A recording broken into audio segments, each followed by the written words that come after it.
Bonjour tout le monde, bienvenue à un autre épisode du podcast Mode de vie santé. Aujourd'hui, je reçois mon ami William Hébert. Comment ça va? Ça va super bien, toi? Ça va très bien, merci. Donc, Will, parle-moi un peu de ton parcours trainer.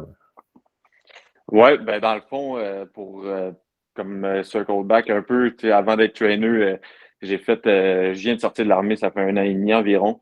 Fait que j'ai fait 5 ans comme militaire. Euh, Toutes ces années-là, je me suis entraîné, je m'assurais que ma nutrition à one point, j'apprenais là-dessus, puis ça m'intéressait tout le temps. J'ai jamais voulu être entraîneur au début parce que on disait beaucoup qu'entraîneur, tu feras pas d'argent, c'est un side job, c'est pas vraiment comme ta job principale. Fait que c'est pour ça que j'ai fait de l'armée. Puis finalement, dans l'armée, je me suis rendu compte que c'était pas fait pour moi. Il y avait beaucoup de choses que j'aimais, la discipline, ces affaires-là, mais je me suis rendu compte que pas nécessairement tout le monde avait la discipline que je m'attendais comme dans les films. Puis j'ai vu beaucoup de monde, moi j'étais dans l'Air Force, puis beaucoup de monde avait de la misère avec leur nutrition, leur mode de vie, juste d'être un peu plus santé, sans dire d'être des bodybuilders à la base, Mhm. mais juste de bien manger, dormir, s'entraîner sur une base régulière, des choses comme ça.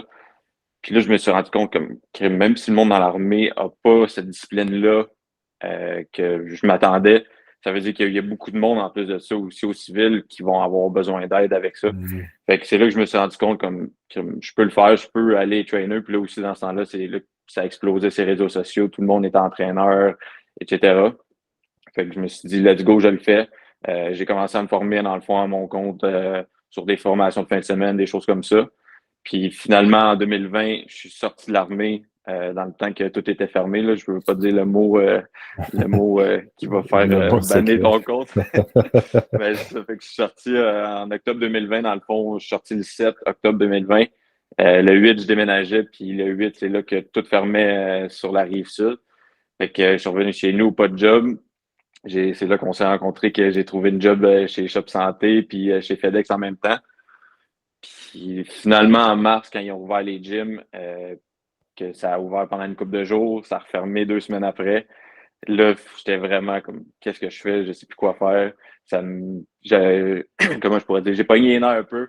Puis là, j'étais comme, faut que je fasse de quoi? Il faut que je trouve une manière d'améliorer ma situation. Fait que j'ai commencé à appliquer à des gyms en Floride parce que là-bas, c'était ouvert.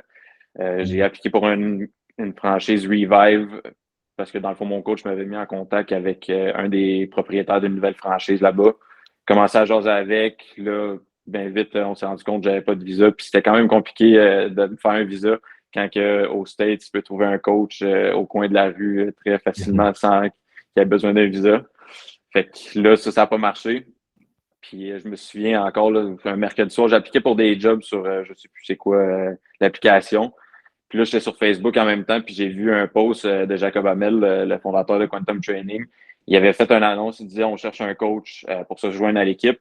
Puis dans le fond, avant, il demandait tout le temps 5 ans d'expérience, ce que j'avais pas dans le temps.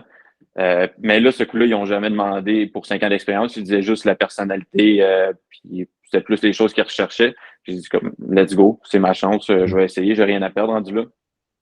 Fait que dans le fond, j'ai appliqué le mercredi. Jeudi, ils m'ont appelé, ils m'ont dit es-tu prêt à passer une entrevue demain matin sur Zoom? Fait que vendredi matin, j'ai fait mon appel, puis je pense que ça a quand même bien été, même si j'étais stressé de faire une entrevue après 5 ans et plus de ne pas avoir fait d'entrevue. Puis une couple de jours après, ils m'ont rappelé, puis j'ai eu la job. Ça a quand même été un bon petit parcours. Puis là, ça fait combien de temps que tu es avec eux en ce moment? Là, ça fait un petit peu plus un an et demi, là, je dirais environ. Je suis rentré en avril 2021. Ouais. Puis là, toi, les gens que tu entraînes, c'est-tu majoritairement, parce que je sais qu'ils ont leur propre gym qui est réouvert, je présume, en temps plein, là, vu que le mot qu'on ne peut pas dire est pas mal terminé. Ouais, c'est ça, ben, tu sais, nous, pendant un bout, qu'est-ce qu'on faisait, c'est qu'on entraînait le monde dehors. Parce que si on avait le Hmm, droit, fait qu'on sortait des je tapis, on sortait comprends. des bancs puis des dumbbells. Fait qu'on entraînait du monde dehors. Puis, ben, dans le fond, pour revenir à ta question, c'est quel genre de monde que j'entraîne, ben, c'est sûr pendant longtemps, on a fait beaucoup aussi, on va dire, monsieur, madame, tout le monde, juste remise en forme, des choses comme ça. Mhm. Maintenant, ben, dans le fond, à base, on a toujours été plus spécialisé en prise de masse. Puis, c'est du monde qui font de la compétition, des choses comme ça, mais on fait une vaste partie de la population, on va dire. Mais tantôt, tu as dit une chose qui m'a quand même marqué, puis je trouve intéressant aussi. Dans ton parcours militaire, tu as dit que justement, tu as été surpris parce qu'on s'entend que là-bas, ça doit être assez structuré, puis je veux dire, il y a des choses à respecter. Puis tu as remarqué, point de vue alimentation, je veux dire, les gars, je présume qu'ils n'étaient pas tous sa coche non plus ou qu'ils mangeaient un peu à gauche, à droite. Ouais, ben c'est sûr que là, c'est difficile. Comment je pourrais dire? Dans l'armée, c'est qu'il y a trois branches. Il y a l'Air Force, la Marine, l'armée de terre. Moi, je suis Air Force. Puis dans le fond, Air Force, c'est vraiment plus. Ça ressemble plus à une business, on va dire. Tu Mhm. rentres, tu fais ton chiffre, tu travailles tes avions, etc. Puis il n'y a pas de temps alloué pour nous entraîner sur les heures de job. Comme l'armée de terre, eux, ils ont tout le OK. temps une heure le matin ou une heure l'après-midi, whatever, pour aller s'entraîner. Fait que c'est beaucoup plus mis de l'avant dans cette branche-là de l'armée. Fait que c'est pour ça que nous, dans le fond, on finissait nos chiffres, puis beaucoup de monde ne voulait pas, après leur chiffre, aller s'entraîner. Ils aimaient mieux retourner à la maison, mettre on boire de la bière ou peu importe. Mhm. Dans le hangar où est-ce que je travaillais, il y avait une cantine, puis c'était pas la meilleure nourriture qui servait là. C'était beaucoup de poutine, puis des choses comme ça. Puis, je me souviens, là, j'arrivais tout le temps avec mes plats. Il y en avait une couple, là, je dis pas que tout le monde était out of shape, puis c'est pas Mhm. de même, mais il y avait une grande partie quand même du monde qui était pas super en santé. Puis, je me rendais compte quand j'amenais mes plats, le monde, il était comme, ah, tu manges d'autres choses que poulet, riz, brocoli, le standard, le typique préjugé que le monde avait. Puis, c'est tout le temps la joke, ah, t'as-tu le droit de manger ça, toute la poutine, des affaires comme ça. Puis, je me rendais compte que le monde comprenait pas exactement c'est quoi une bonne Mhm. alimentation. Puis, je l'ai vraiment vu encore plus euh, first hand quand j'ai commencé à travailler ici, parce que là, je me rendais compte que tout le monde, ils ont tout le temps la crainte que quand ils vont aller voir un coach, ils vont aller voir quelqu'un pour changer leurs habitudes de vie. Ça va être hyper strict, ils vont devoir suivre un Mhm. plan là, à la lettre, puis qu'ils n'auront pas le droit d'écart ou des affaires comme ça, puis que ça va être super plate à manger. Puis je pense que depuis les années, c'est ça qui nous tire le plus dans le pied pour tout ce qui est le monde de l'entraînement, parce que le monde, il pense tout le temps que c'est ça, l'entraînement. Il pense jamais que tu peux bien manger puis avoir du fun en même temps, puis quand même avoir des à côté, hein. Non, exact, c'est ça. Mon point, c'était de faire comprendre aux gens que justement, euh, ou c'est plus dans le sens de dire que, des fois, les gens ont peur de sortir ou ont peur de manger santé parce que c'est pas comme dans la norme.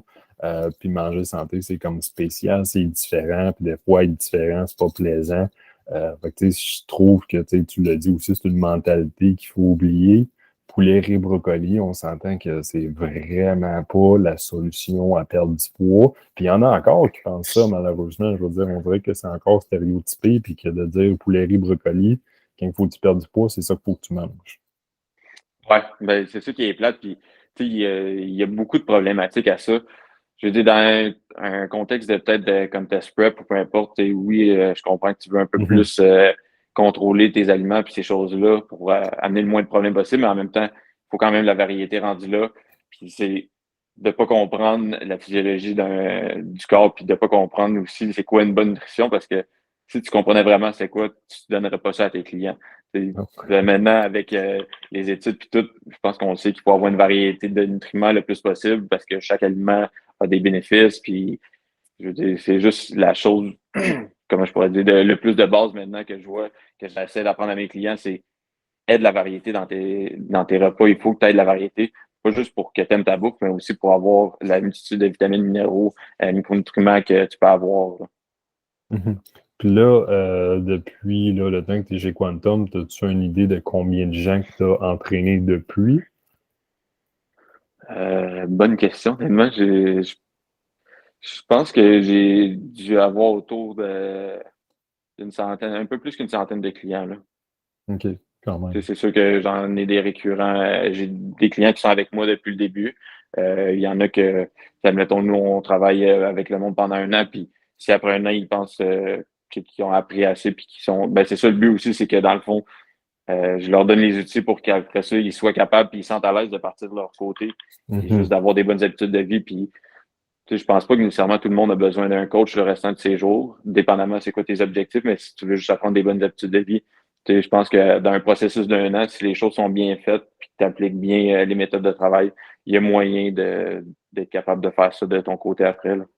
Non, exact. Ben, c'est le point que tu dis ça, parce que je n'ai discuté avec d'autres entraîneurs dans le dernier podcast, puis justement de dire que l'objectif de l'entraîneur maintenant n'est pas juste de siphonner tout ton argent aussi. On dirait que les gens, des fois, ont peur de s'impliquer. Le but d'un entraîneur, du moins un bon entraîneur, c'est qu'il te partage ses connaissances pour qu'à un certain niveau, tu te dises, OK, j'en ai appris avec lui, je suis à l'aise de manger comme il faut, j'en ai appris pour être capable de me débrouiller seul par la suite. Et après ça, si tu as un objectif de dire, ah, je vais être full code pour aller en voyage ou en mariage, etc., tu sais, là, oui, ça peut être intéressant, mais dans la vie de tous les jours, c'est de réussir à comprendre qu'il faut de la flexibilité dans sa vie puis dans son alimentation aussi. Ouais, ben, ça, tu sais, j'essaie tout le temps, admettons, on fait différents types de plans. Tu sais, c'est sûr qu'au début, j'aime ça que le monde pèse leur nourriture, surtout si tu n'as jamais pesé ta bouffe. J'aime ça que le monde pèse leur nourriture pour savoir à quoi que ça ressemble des quantités, c'est des bonnes portions, puis aussi de faire réaliser au monde que il y a beaucoup de monde, admettons, là, puis c'est pas pour juger ou rien de ça, mais il y a beaucoup de monde qui va arriver, qui vont me dire ah, je mange bien, je mange santé. Là, on fait tout le temps, admettons, l'évaluation initiale. Puis là, bon, qu'est-ce que tu manges dans une journée, à quoi que ça ressemble, tu sais, du matin au soir, décris-moi une journée typique. Puis là, tu te rends compte qu'il y a beaucoup de barres de l'épicerie, des choses comme ça, des petits jus faits de vrais fruits, mais que finalement, il n'y a pas bien de fruits là-dedans. Puis toutes ces choses-là. Puis là, c'est juste de commencer à apprendre aux clients, de voir c'est quoi des meilleurs choix, des choix plus intéressants pour eux. Puis, tu sais aussi, c'est jamais. Le but, c'est que j'essaie de jamais de forcer le monde à faire des choses qu'ils veulent pas faire parce que c'est déjà, ils sont venus me voir pour que je les aide, mais en même temps, je veux pas tout leur pousser dans la gorge d'une shot puis dire Mhm. bon ben là, tu vas changer telle affaire parce que à un moment donné, c'est juste pas le fun, puis il faut que ça vienne d'eux, comme n'importe quoi dans la vie. Il faut que ça vienne de la personne parce que sinon, c'est sûr qu'à un moment donné, tu vas juste lâcher puis tu l'appliqueras plus autant bien. Non, exact, c'est ça. C'est que le client soit à l'aise puis aime ce qu'il fasse aussi. Puis des fois, comme tu as dit, c'est juste de changer quelques petites choses parce qu'il ne faut pas oublier, c'est que oui, manger santé, c'est important, mais les compagnies, niveau marketing, je veux dire, vont aussi faire en sorte que quelqu'un qui connaît plus ou moins ça va penser que quelque chose qu'il achète va être santé, quand en réalité, ne l'est pas, comme tu as dit, des bartendes, des trucs comme ça, tu sais, je veux dire, Val Nature ou tu sais, des petites Ouais. choses que tu dis, oh, c'est blé entier, 9 grammes de protéines à l'intérieur, c'est excellent. Mais encore une fois, il ne faut pas oublier que ces compagnies-là, ils payent des gars des centaines de milliers de dollars pour réussir que monsieur, madame, tout le monde achète ça en pensant qu'ils font un bon choix. Là. Quelqu'un c'est marqué nature en gros en vert sur l'étiquette, t'es comme oh ça doit être bon pour moi. Là. C'est ça. Surtout, il y a beaucoup de compagnies, ce qui m'avait marqué dans les dernières années, c'était les barres Chocomax qui mettaient comme en gros 11 Oui, grammes oui, de oui. protéines dessus. Fait que, tu sais, ou sûrement, tu sais, c'est tout le temps aussi une question de tendance. Là, tu sais, les gens, quand ils commencent à réaliser que les protéines, c'est important, parce que nos barres de chocolat, avec 20 grammes de sucre ou 30 grammes de sucre, on va mettre 10 grammes de protéines, puis on va mettre ça en gros sur notre boîte, fait que les gens vont penser qu'ils font un bon choix. Mais tu sais aussi, c'est vraiment de changer la perception de la nourriture des gens parce que avec les années, puis justement tout le marketing, toutes ces affaires-là, il y a tellement de nourriture qui ont été label comme mauvais pour toi que tu devrais plus jamais manger ça. Puis là maintenant, en plus, on le sait avec toutes les mille et une diètes qui sortent à chaque semaine, à chaque mois, que bon ben keto, vegan, paléo, etc. Mhm. Je dis pas que sont mauvaises là, ces diètes-là, mais c'est juste que moi, l'aspect que j'aime pas, c'est que ça élimine tout le temps des aliments que c'est comme ça, tu peux plus manger ça, c'est pas bon. Puis là, ça label, là, le monde sont comme ah, ça, je peux pas toucher à ça, c'est pas bon pour moi. C'est un peu. C'est correct d'être keto puis de le faire. Tu sais, toi, si ça fait ton mode de vie puis tes objectifs, c'est bon. Mais après ça, de dire que toutes les carbs, personne ne devrait manger ça, Mhm. les fruits, c'est pas bon. Tu sais, il faut vraiment faire attention à ça. Puis les mots qu'on utilise, c'est de faire comprendre au monde qu'il n'y a aucune mauvaise nourriture. Il y a juste des mauvaises décisions qu'on prend avec la nourriture. Tu sais, c'est un peu comme le gluten, le lactose, ces choses-là. Tu sais, nous, admettons, à base, on va les enlever au début dans le plan. Mais tu sais, je vais tout le temps expliquer au monde que c'est pas le démon, là. C'est pas le démon, le gluten puis le lactose, c'est correct, là. Tu sais, j'en mange encore des fois, puis j'ai pas de problème avec, là. C'est juste de comprendre que souvent, au début, le monde va arriver, ils vont le voir. Quand ils vont venir le voir, leur alimentation n'est pas nécessairement la meilleure qu'elle peut être. Leurs habitudes de vie ne sont pas nécessairement où est-ce qu'ils devraient être. Puis c'est juste de comprendre que là, le corps a beaucoup d'inflammation sûrement à travailler avec, puis on veut juste minimiser les risques d'avoir de l'inflammation en extra. Puis une fois que tout va bien, que la digestion est bonne, le cycle de sommeil est bon et régulier, qu'il y a de l'activité physique qui se fait, puis qu'on mange bien, bonne gestion, ben, tu sais, là, on peut commencer à regarder pour introduire ces aliments-là, puis voir si ça cause des problèmes. Tu sais, s'il n'y a pas de problème, honnêtement, je vois pas la raison de les enlever parce que, comme je dis, il n'y a pas non plus, c'est pas du poison, là. C'est juste ça qu'il faut pas oublier, là. Non, exact. On dirait que tout le monde ou les compagnies cherchent à démotiser ou de démoniser un ingrédient ou un macronutriment. Après ça, on tombe dans le concept des restrictions, puis je veux dire, c'est ça qui est important, mais je veux dire, la façon que c'est approché, c'est de loin l'idéal. Puis je voulais en venir aussi, là, la quantité de clients que tu as eu. As-tu, niveau alimentation, y a-tu un problème ou quelque chose que tu trouves qui est récurrent chez la plupart des clients quand ils viennent te voir pour la première fois? Oui, ben, tu sais, un peu, si on ramène ça un peu à ce qu'on vient de dire, tu sais, beaucoup de monde vont venir me voir, mettons, quand j'ai eu des clients de perte de poids. Beaucoup, ça arrivait, puis là, ah ben là, tu sais, je vais couper ça, je vais couper ça, tu sais, tout de suite, je vais les enlever de mon alimentation. Ben, ils vont parler, admettons, de pain, de pâtes, de patates, tu sais, les 3 P, puis ces choses-là. Euh, Puis là, c'est comme, avant de commencer à tout éliminer, tu sais, on va regarder d'autres choses. Tu sais, on n'est pas obligé de commencer à faire de l'élimination tout de suite. C'est sûr que si tu manges du poulet Kentucky à tous les jours, ça, peut-être que oui, on va mettre ça de côté. Mais c'est beaucoup de monde, ils pensent que direct perte de poids veut dire des méga restrictions, que tu sais, ils peuvent plus avoir de fun, etc. Puis souvent, c'est que le monde va tellement focuser sur le poids, sur la balance, puis qu'est-ce que ça fait, c'est qu'il manque tous les bénéfices ou les points positifs qu'ils ont eu dans leur transformation. Parce que faut pas oublier que le poids, c'est seulement un symptôme de tes habitudes de vie. C'est la plupart du temps, oui, je comprends que des fois, il y a des situations extrêmes, que ça va peut-être être différent, mais pour la majorité du temps, ton poids est un symptôme de tes habitudes de vie. Fait que c'est juste de comprendre, bon, ben, mes habitudes de vie, c'est quoi, justement? Comme j'ai parlé, ton sommeil, ta digestion, euh, ton activité physique, est-ce que tu vas t'entraîner au gym, est-ce que tu fais des marches souvent, est-ce que tu fais du yoga, des choses comme ça. C'est ta gestion de stress, c'est sûr que de plus en plus, je pense que là, le monde commence à en parler puis à comprendre, mais gestion de stress, ça va jouer un énorme facteur sur ta condition puis aussi ta qualité de vie finalement au bout de la ligne. Puis c'est de commencer à travailler avec ces choses-là, de t'assurer que toutes tes habitudes de vie, sans dire qu'ils sont parfaites, là, je veux dire, on a toutes des vies à quelque part, puis on n'est pas des moines là, dans un temple. Là, fait que Mhm. c'est sûr qu'il y a des choses qui peuvent pas être à la coche, là, il faut faire avec. Puis c'est juste d'améliorer puis de peaufiner les choses qu'on peut faire. Puis souvent, c'est que quand on focus sur ces affaires-là, on s'assure que tout ça s'améliore puis va en prendre montant.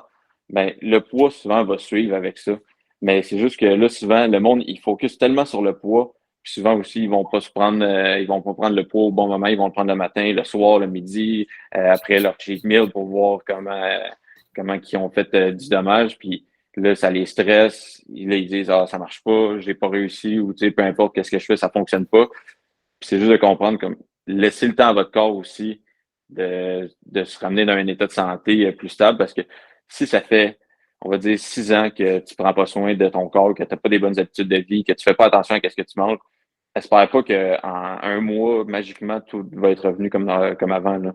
Je veux dire, Mhm. moi, je dis tout le temps au monde, là, c'est sûr que c'est pas autant que ça, là, mais j'essaie tout le temps de leur dire, vois ça un pour un. Là. Tu sais, si, admettons, dans la dernière année, tu t'es vraiment laissé aller et tout, ben, tu sais, on va viser au moins un an pour ramener ça à quelque chose qui fait du sens. Mais c'est sûr que dans certaines situations, ça peut aller plus vite que ça. Là. Je dis pas que c'est tout le temps du un Mhm. pour un, mais j'essaie de leur faire comprendre que c'est pas un processus qui se passe en un mois ou 3 mois. Ça va prendre du temps.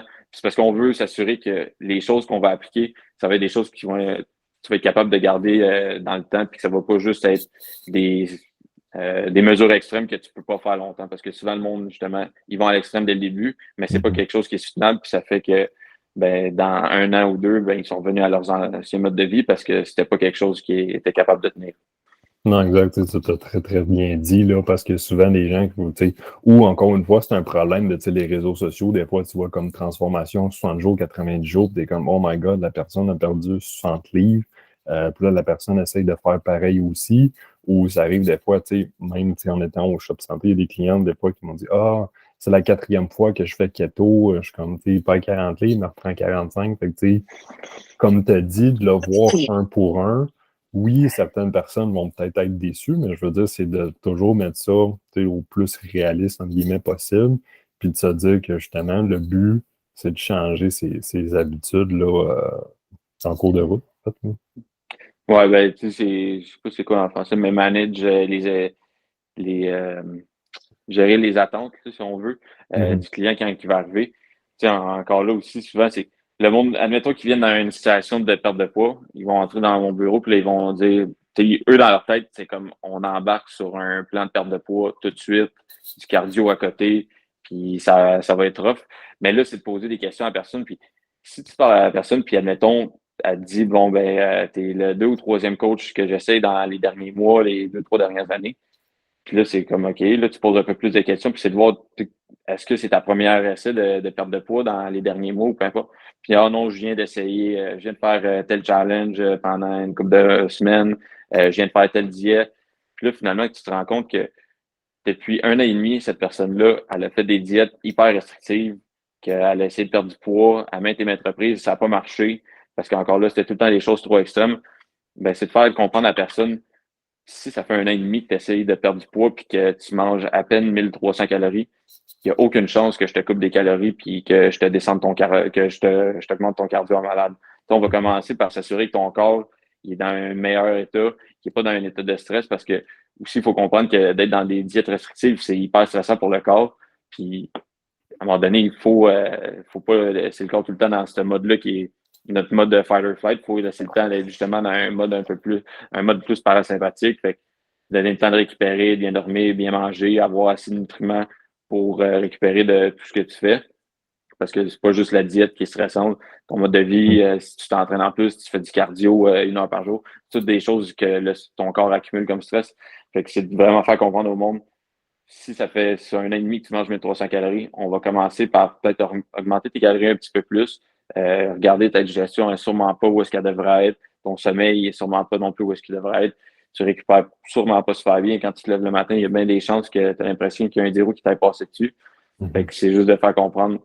Malheureusement, je comprends que oui, tu veux perdre du poids. Je sais que tu veux commencer tout de suite, mais on peut pas faire ça parce que de toute façon, à 1300 calories, je peux pas te couper rien. Là. Je peux pas diminuer ta bouffe parce que tu vas juste mal filer puis c'est pas santé à un moment donné. Là. Puis je pense qu'il faut pas oublier qu'à la base, c'est tout le temps pour la santé qu'on fait ça. Là. Ouais, non, exact. C'est pas juste pour le flash aussi d'avoir perdu 50 livres en un mois, là. Mais est-ce que ça t'arrive aussi à l'occasion que des clients viennent te voir et me disent Will, je suis pas capable de perdre du poids, je déjeune pas, je mange un petit peu au dîner, puis souper, je mange un repas, puis je suis pas capable de perdre du poids. Ouais, ben oui, ça m'arrive quand même assez souvent parce que encore là, ce monde-là, ça fait plusieurs diètes qui essayent, qui ont hyper coupé. Tu sais, oui, ils ont perdu du poids, mais tu comprends que tu peux pas être en perte de poids pendant aussi longtemps. Tu sais, à un moment donné, il faut avoir une saison, si on veut, de maintenance, au moins d'augmenter les calories un petit peu plus. Parce que tu vois que le métabolisme de base, tout va commencer à diminuer tranquillement, pas vite. C'est sûr que si tu fais une diète, admettons, d'un 12, 14 semaines, c'est pas si pire. Après ça, tu vas remonter les calories, ça va revenir à la base, mais c'est juste que si tu fais diète après diète, ton métabolisme de base, à un moment donné, il va être rendu quand même assez bas. Puis là, c'est sûr que tu manges plus beaucoup, mais il faut tout le temps que tu coupes encore plus, puis que tu ailles encore plus cru dans ton déficit pour perdre du poids. Fait que là, le monde, il dit, ah, ça marche plus, je suis plus capable de perdre du poids, mais parce qu'à un moment donné, t'as trop usé ce bouton-là. Mhm. Là, des fois, ça doit être de juste comme faire réaliser aux gens aussi qu'à un certain point, il faut réussir à manger plus pour recommencer à en perdre aussi. Exact. Ben, moi, c'est pour ça que je fais tout le temps ça. Puis aussi, tu peux le voir, là, mettons, nous, on utilise un système de check-in. Fait qu'à chaque semaine, nos clients nous envoient un check-in, voir leur performance, leur gestion, leur sommeil, toutes ces choses-là, toutes les health markers, comment que ça se passe. Puis dans le fond, à partir de là, on va évaluer. Si je vois que les performances de la personne commencent à diminuer, c'est vraiment plus stressé qu'à l'habitude, puis il n'y a rien qui a changé spécialement, peut-être cette gestion est un peu moins bonne. Il récupère moins bien, il se sent plus raqué plus longtemps. Ben là, souvent, ça va être un indicateur. Bon, là, ça fait 8 semaines, admettons, toi, qu'on est en train de perdre du poids, tu as perdu 25 livres jusqu'à date, on va dire. Je donne des chiffres au hasard, là. Ben, on va faire un petit 2 semaines de juste remonter les calories tranquillement, pas vite. Sans dire que je vais te monter de 1500, mais peut-être te ramener à maintenance ou un petit peu plus haut, un 100, 200 calories au-dessus de ça. Puis juste avoir un petit break là-dessus. Puis déjà là, on devrait avoir une différence. Puis souvent, on voit quand même une diminution du poids ou sinon au niveau physique, ça change aussi. Ça va changer aussi. Là. Parce que des fois, je pense que c'est pas juste faire réaliser au client qu'il faut tout le temps couper les calories, mais aussi, comme tu as dit un peu, là, optimiser son sommeil. Si le stress est dans le tapis aussi, je veux dire, le corps va pas dire Yes sir, on va brûler du poids à l'infini si on se réveille le matin et on est anxieux au bout. Ouais, ben, c'est parce que encore là, c'est que les diètes maintenant, qui sont mis de l'avant, c'est tellement restrictif. Puis c'est tout le temps, mettons ça, super au cardio, pas beaucoup de calories. Puis en plus de ça, tu rentres la caféine là-dedans. Tu sais, là, à un moment donné, tu sais, si tu comprends un peu comment que le corps fonctionne, tu es tout le temps en période de stress, puis tu n'as jamais une période justement de récupération. Puis là, le monde, ils vont tout le temps sortir le mot cortisol, comme quoi c'est mauvais, nanana. Tu sais, le cortisol, à la base, c'est correct d'en avoir, mais à petit dosage. C'est juste que tu veux pas tout le temps avoir une release de cortisol dans ton corps. Mais là, le monde, en faisant des diètes comme ça, puis en prenant un mode de vie comme ça, sont dans un stress chronique. Puis c'est sûr que sur le long terme, ça devient vraiment plus problématique. Tu sais, le stress, c'est que le corps est capable de gérer du stress pendant une certaine durée de temps, mais on veut avoir aussi des phases qu'on n'a pas ce stress-là appliqué sur nous. Puis, pour les gens qui nous écoutent là, en ce moment, aurais-tu des petits conseils que les gens pourraient appliquer vite, vite si jamais, exemple, sont en processus de perte de poids ou cherchent à optimiser leur mode de vie? Ben, c'est sûr que moi, j'aime tout le temps ça, tu sais, de revenir à la grosse base, tu sais, d'y aller avec des aliments simples, de trouver une routine, admettons, quelque chose qui fonctionne pour toi. Tu sais, admettons, de te lever le matin, première chose que tu fais, bois de l'eau, va commencer à marcher, reviens, tu manges un déjeuner équilibré, un peu de protéines, un peu de lipides, un peu de glucides. Puis c'est juste de ne pas y aller dans les extrêmes, puis pas trop essayer de faire des choses incroyables au début. Juste vraiment y aller avec la base, puis d'avoir quelque chose que tu es capable de maintenir sur plusieurs semaines, plusieurs mois. Puis une fois que ça, tu vois que tu es solide là-dessus, puis que tu as une bonne routine, ben là, commence à penser à ajouter d'autres choses. Parce que si tu essaies de tout changer en même temps, admettons, tu bois, tu fumes, tu dors pas bien, tu manges mal, tu t'entraînes pas. Si tu essaies de tout faire ces 5 choses-là d'une shot, ben il y a des bonnes chances que tu seras pas capable de te faire longtemps. Fait vas-y une étape à la fois. Tu commences par améliorer ton sommeil, après ça, commence à bouger un peu plus. Des choses de même. Puis, étape par étape, tu vas voir des bons changements. Là. Ouais, c'est ça. Ben, tenter de donner une bonne analogie là, de comme un pour un, puis de vraiment changer une petite chose à la fois là, pour qu'après ça, ben, l'effet composé de changer un petit effet, une petite chose une semaine à la fois ou un mois à la fois peut faire une grosse différence sur le long terme. Si jamais quelqu'un écoute cet épisode et dit Oh my God, Will, t'es tellement beau, t'es tellement fin, je veux que tu me coaches, comment qu'on peut te contacter? Ben, vous pouvez me trouver, bien sûr, chez Quantum Training. Donc, sur mon Instagram, c'est quoi déjà? C'est Coach William, Coach William _ QT. Ou sinon, je fais maintenant aussi un channel YouTube Williams World, que dans le fond, là-dedans, je passe vraiment. Je veux faire une série pour documenter comment, quand tu commences je sais pas c'est quoi en français, mais fitness journey, c'est quoi les étapes à prendre, puis c'est quoi les bonnes choses à faire pour progresser le plus rapidement possible sans avoir toutes le fluff-là de l'industrie qui ne savent pas grand-chose finalement. Non, c'est bien ça de juste se remettre en perspective là, la réalité de la chose. Parce que souvent, les médias, c'est tout le temps de mettre ça extravagant le plus possible. Là. Ouais, non, c'est des choses simples, souvent, là, ça fait bien les choses. Good. Bon, mais je te remercie, mon Will. Puis sur ça, j'espère que tous ceux qui nous ont écoutés ont pu retirer un petit mémo qui va pouvoir les aider dans leur journey. Ouais, ben, merci à tous de m'avoir invité, puis j'ai bien hâte de voir la suite de To Go Supplément. Yes, merci. Là.